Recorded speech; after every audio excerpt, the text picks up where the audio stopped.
करणार आहे तुम्ही? आज मी वडी घसपट करणार. वडी घसपटला लागणार साहित्य हिरवी मिरची, आलं, लसूण, कोथिंबीर, जिरं आणि मीठ. सर्वप्रथम तेलामध्ये थोडं हिंग घालून घ्यायचं. ती बघितलेल्या साहित्याचं वाटण चांगलं तेलात परतून घ्यायचं. पाणी घालून त्याला आटून घ्यायचं व थोडं हळद घालायचं. मग भरपूर पाणी घालून घ्यायचं. मग त्यात भरपूर बेसनाचं पीठ घालून गोळा तयार करून घ्यायचा.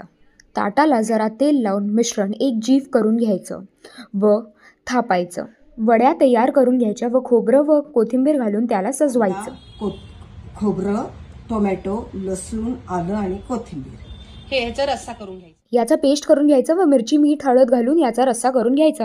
ही आहे वडी, हे आहे घस्सा. त्याला दोन्ही वडी घसपट म्हणतात. कांदा, काकडी आणि लिंबू पिळून पोळीशी खायची. डिश आवडली तर लाईक करा आणि सबस्क्राईब करा. थँक्यू.